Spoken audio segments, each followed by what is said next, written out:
Hello friends, नमस्कार दोस्तों। मैं आप सभी का हल्दर क्लासेस के ऑनलाइन प्लेटफॉर्म पर हार्दिक स्वागत है, अभिनंदन करता हूं।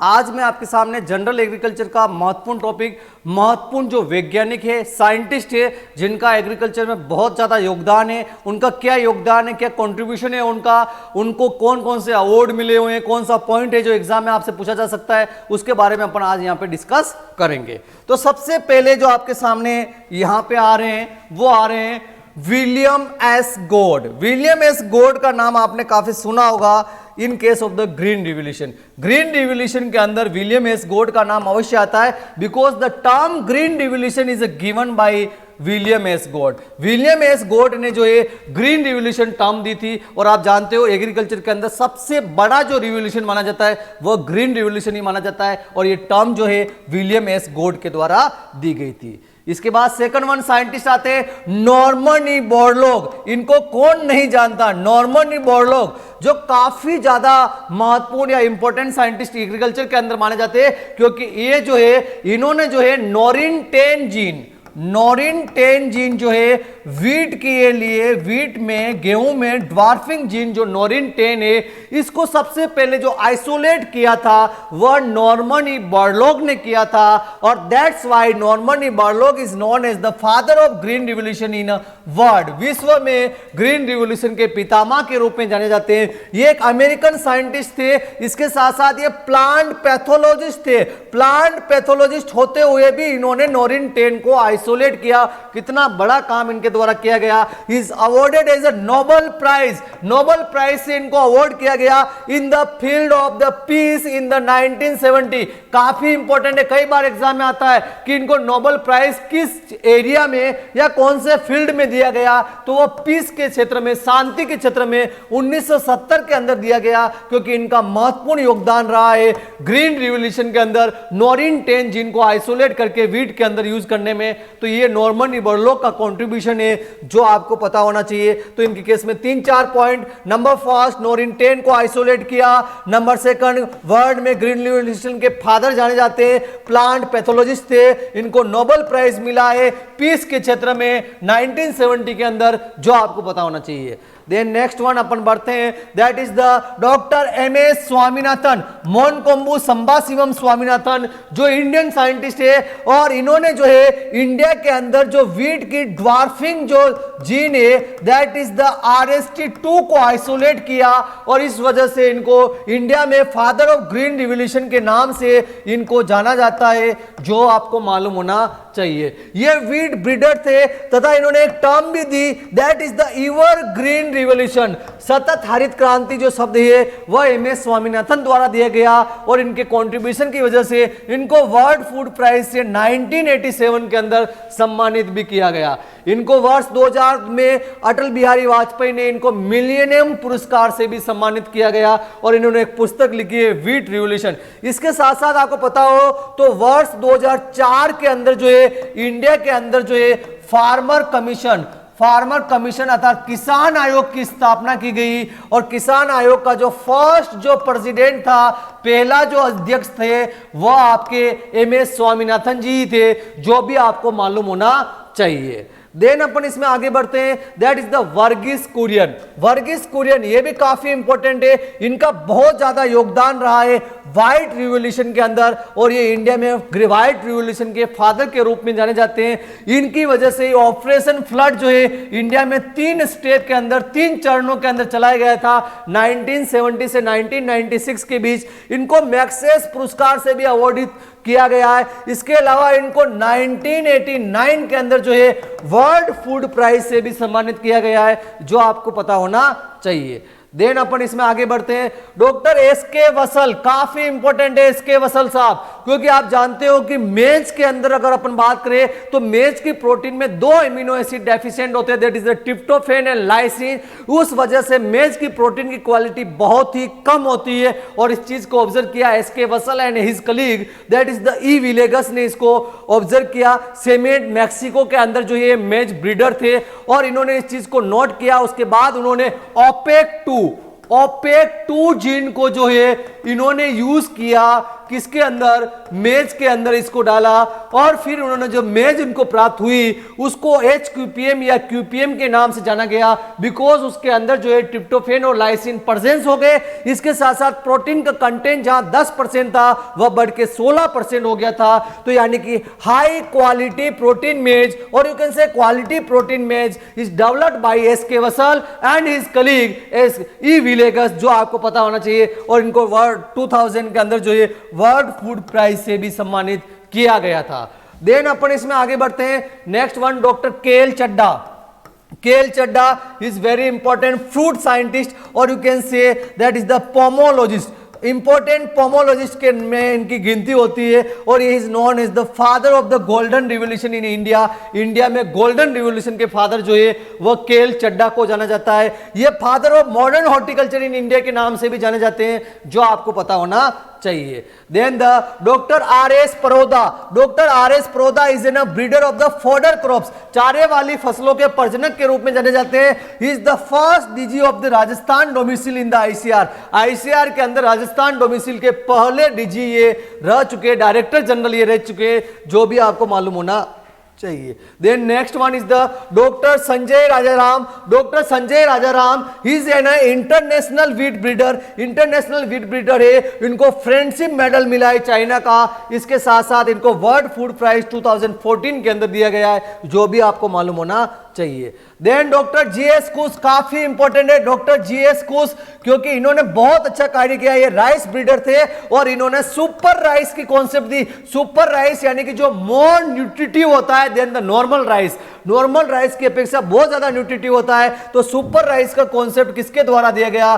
डॉक्टर GS कुश के द्वारा दिया गया, और he is also awarded is the Wolf prize in 2000 के अंदर इनको सम्मानित किया गया।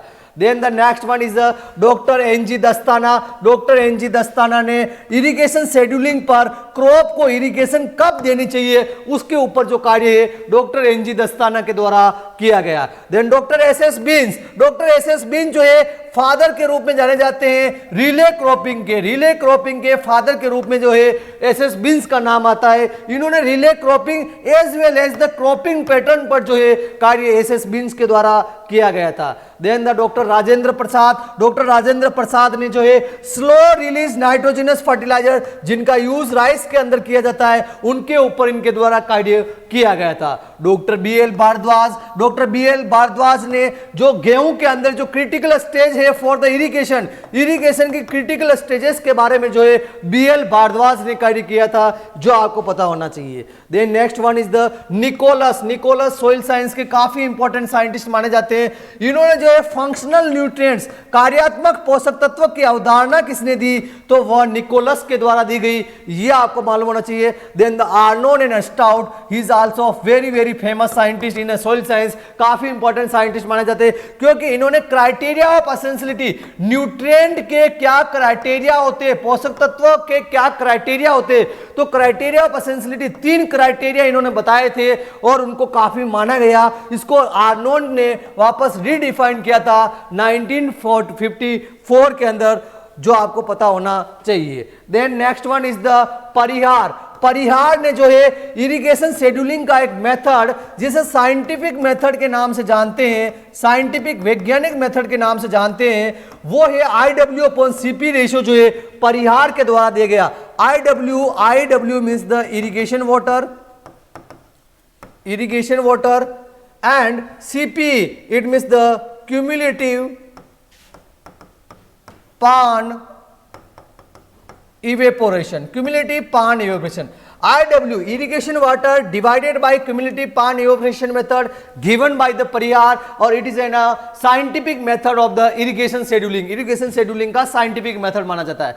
Doctor Gautam giving the nursery of the bajra. बाजरे की नर्सरी का जो कॉन्सेप्ट है वो गौतम के द्वारा दिया गया। और आपको पता हो तो बाजरे के केस में जो नर्सरी लगाते हैं उसका एरिया 500 मीटर स्क्वायर रखा जाता है और उसमें seed rate 1.5 to 2.5 kg per hectare रखी जाती है।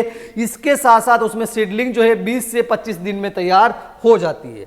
Then the next one is the doctor CT Patel. काफी इंपॉर्टेंट एग्जाम के पॉइंट ऑफ व्यू से CT Patel develop the first first hybrid of the cotton, that is the H4 in 1970 from the Surat Gujarat से पहली जो है हाइब्रिड कॉटन की develop की गई थी, वह सीटी पटेल के द्वारा डेवलप की गई, वह H4 है, जो आपको पता होना चाहिए। Then next one is the Liebig. Liebig ने क्या किया? Liebig is known as the father of the agricultural chemistry, कृषि रसायन के पितामह के रूप में जो है लिबिक को जाना जाता है। और इन्होंने दिया था law of minimum, law of minimum, न्यूनता का सिद्धांत। अर्थात कोई भी अगर न्यूट्रिएंट है तो वो प्लांट हो या ऑर्गेनिज्म हो, उसकी भले ही थोड़ी बहुत ही मात्रा या मिनिमम मात्रा भी उसको रिक्वायर्ड होती है पर्टिकुलर एक्टिविटी के लिए। इट मींस उसकी फुलफिलमेंट वही न्यूट्रिएंट कर सकता है। ये बात जो है लिबिक ने कहा है। इट मींस मिनिमम रिक्वायरमेंट भी उसको आवश्यक होती है किसी भी ऑर्गेनिज्म और प्लांट को सर्वाइव करने के लिए, उसकी ग्रोथ के लिए। Then the Blackman giving the law of the limiting factor. It means कोई भी न्यूट्रिएंट जो है किसी भी प्लांट या ऑर्गेनिज्म की ग्रोथ को लिमिट कर सकता है। अगर उसकी अवेलेबिलिटी उसको अगर नहीं हुई है तो उसी को जो कहा गया है लिमिटिंग फैक्टर, ये ब्लैकमैन के द्वारा कहा गया है। Then the Bray's giving the mobility of the nutrient. आपको पता हो तो सोइल के अंदर न्यूट्रिएंट की मोबिलिटी अलग प्रकार की होती है, प्लांट के अंदर न्यूट्रिएंट की मोबिलिटी अलग प्रकार की होती है। ये कॉन्सेप्ट जो दिया गया वह ब्रेस नाम के साइंटिस्ट ने दिया था, जो आपको पता होना चाहिए। देन इसमें आगे आता है next one, that is the dean and fried. Dean and fried जो साइंटिस्ट है, इन्होंने ए वैल्यू कॉन्सेप्ट दिया। ए वैल्यू कॉन्सेप्ट की जो परिकल्पना जो की गई है वह डीन एंड फ्राइड के द्वारा की गई है। और it is mostly used for the determination of the phosphorus content, determination of phosphorus for crops. Crop को, फसलों को फॉस्फोरस की कितनी रिक्वायरमेंट है, इसको निकालने के लिए ए वैल्यू कॉन्सेप्ट जो है डीन एंड फ्राइड के द्वारा दिया गया। देन द डोनाल्ड ने जो है हार्वेस्ट इंडेक्स का कॉन्सेप्ट दिया। हार्वेस्ट इंडेक्स द HI का कॉन्सेप्ट दिया। और HI का फॉर्मूला जो होता है वो होता है इकोनॉमिक यील्ड, आर्थिक उपज, डिवाइडेड बाय बायोलॉजिकल यील्ड, जैविक उपज, इनटू 100। और आपको पता है कि इकोनॉमिक यील्ड की बात करें क्रॉप की, तो इकोनॉमिक यील्ड जो होता है उसका ग्रेन होता है, दाना होता है। और बायोलॉजिकल यील्ड की बात करें तो ग्रेन प्लस स्ट्रो जो होता है वह बायोलॉजिकल यील्ड के नाम से जाना जाता है। तो HI इंडेक्स, हार्वेस्ट इंडेक्स का कॉन्सेप्ट डोनाल्ड के द्वारा दिया गया। और इसका फॉर्मूला होता है economic yield divided by biological yield into 100, जो आपको पता होना चाहिए। Then the next one is the Rudolf Steiner, काफी important examination point of view से। He giving the concept of the biodynamic, यानी जो ग्रह नक्षत्रों के आधार पर जो खेती की जाती है ना, उसके बारे में जो अवधारणा दी गई थी वह रुडोल्फ स्टेनर के द्वारा दी गई। ये फादर के रूप में जाने जाते हैं, जो आपको पता होना चाहिए। देन होवार्ड एंड वार्ड, काफी इंपॉर्टेंट है ये भी। ये फादर जाने जाते हैं किसके? ऑर्गेनिक फार्मिंग के, यानी कि ऑर्गेनिक प्रोडक्ट्स के यूज के बारे में सबसे ज्यादा जो कार्य किया गया है वह होवार्ड एंड वार्ड के द्वारा किया गया है, जो ऑर्गेनिक फार्मिंग के फादर के रूप में जाने जाते हैं। Then the next one is the doctor Ramdas. Doctor Ramdas is known as the father of the Indian meteorology. भारतीय मौसम विज्ञान के पितामह के रूप में जो है डॉक्टर रामदास को जाना जाता है। देन द हॉपकिंस जो है बायो क्लाइमेटिक लॉ के बारे में परिकल्पना दी थी, जो आपको पता होना चाहिए। Then Gardner and Allard giving the concept of the photoperiodism, अर्थात प्लांट को फ्लावरिंग के टाइम, पुष्पन के समय जो है लाइट ड्यूरेशन की कितनी रिक्वायरमेंट है, उसको जो है फोटो पीरियोडिज्म कहते हैं। और उस फोटो पीरियोडिज्म का जो कॉन्सेप्ट है वो गार्डनर और एलार्ड ने दिया है। और इसके आधार पर प्लांट जो होते हैं फोटो पीरियोडिज्म के आधार पर 4 प्रकार के होते हैं, जिसमें आप कहते हो short day plant, long day plant, intermediate day plant and day neutral plant, जो आपको पता होना चाहिए। देन द FW वेंट ने जो है थर्मो पीरियोडिज्म, टेम्परेचर का क्या इफेक्ट होता है प्लांट की ग्रोथ पर, यह जो कॉन्सेप्ट जो है FW वेंट के द्वारा दिया गया था। देन लाइसेंको ने वर्नेलाइजेशन का कॉन्सेप्ट जो है वर्नेलिन हार्मोन की वजह से होता है, इसका कॉन्सेप्ट जो है लाइसेंको, यानी कोल्ड ट्रीटमेंट या लो टेम्परेचर का जो इफेक्ट है वह लाइसेंको द्वारा दिया गया। Then Boussingault giving the field plot technique जो है बोसिंगुल्ड के द्वारा दी गई थी। Then the next one, Dokuchev, V.V. Dokuchev is known as the father of the pedology, or as you know pedology, it means the origin, distribution and classification of soil, मृदा के निर्माण, वितरण एवं वर्गीकरण का जो अध्ययन है वह पेडोलॉजी कहलाता है, और पेडोलॉजी के जो फादर है वह डोकुचेव हैं। Then M L Truog is known as the father of soil testing, father of soil testing, मृदा परीक्षण के जनक के रूप में जो है एमएल ट्रंग को जाना जाता है। Then next one is the Jethro Tull, काफी इंपॉर्टेंट है Jethro Tull. Jethro Tull is known as the father of the tillage, tillage के पितामह के रूप में, यानी tillage means the ploughing, levelling, seed bed preparation as well as the removal of the weed from the field. Field के अंदर soil के साथ जो प्रिपरेशन की जाती है उसे अपन टिलेज कहते हैं, तो इसके फादर के रूप में जेथरो टूल को जाना जाता है। He is also known as the father of the weed science, खरपतवार विज्ञान के पितामह के रूप में भी इन्हें जाना जाता है। इन्होंने एक किताब लिखी जिसका नाम है हॉर्स होइंग हस्बेंड्री, जो भी आपको मालूम होना चाहिए। Then the next one is the triplet giving the concept of the zero tillage, crop के अंदर जीरो टिलेज को बढ़ावा देने का जो कॉन्सेप्ट है वह ट्रिपलेट के द्वारा दिया गया। देन Winogradsky giving is known as the father of the soil microorganism, soil के अंदर बहुत प्रकार के माइक्रो ऑर्गेनिज्म होते हैं, एक्टिनोमाइसीड, फंजाई, बैक्टीरिया, उनके बारे में जो कॉन्सेप्ट है, उनके बारे में जो कार्य है वह विनोग्राडस्की के द्वारा किया गया था। यह है अपने महत्वपूर्ण साइंटिस्ट का फर्स्ट पार्ट, जिसमें अपन ने डिस्कस किया कि इंपॉर्टेंट साइंटिस्ट क्या है, उनका कॉन्ट्रीब्यूशन जो है एग्रीकल्चर के अंदर क्या है, वो अपन ने यहाँ पे बात की। Thank you very much.